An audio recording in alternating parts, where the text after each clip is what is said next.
উপায় এই প্রতিষ্ঠানের শিক্ষার্থীরা পেতে চায় এই কলেজের শিক্ষক শিক্ষিকাদের কাছে তথা যারা গভর্নিং বডির যারা নীতি নির্ধারক তাদের কাছে।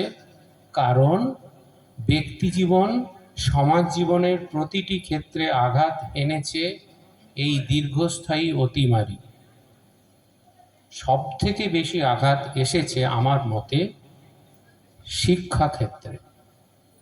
আপনারা সকলে দায়িত্ব নিয়ে এই অতিমারিকে অতিক্রম করবেন, এটাই আমার প্রত্যাশা। আর আস্তে আস্তে ভাবছিলাম হঠাৎ সুবর্ণ জয়ন্তী কেন, সোনার থেকে বিশুদ্ধতায় আর বোধহয় কোনো মেটালকে পাওয়া যায় কিনা আমার জানা নেই। আপনারাও সেই বিশুদ্ধতা সেই উৎকর্ষতার শীর্ষে পৌঁছবেন, এটি আমার দৃঢ় বিশ্বাস। আপনাদের এই মহতি কার্যক্রমে আমাকে আমন্ত্রণ জানিয়েছেন বলে আমি নিজেকে খুব সৌভাগ্যান্বিত এবং গর্বিত মনে করছি।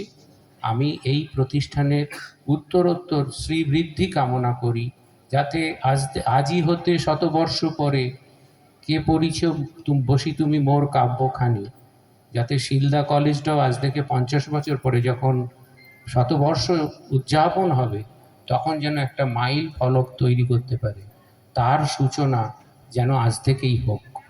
এই কটি কথা বলে আমি আপনাদের কাছে সবার কাছে আবার মার্জনা চেয়ে নিচ্ছি, আমাকে চলে যেতে হবে। এটা আমার ব্যক্তিগত ক্ষতি, আজকে যদি সারাদিন আপনাদের সঙ্গে কাটাতে পারতাম আমি উপকৃত হতাম।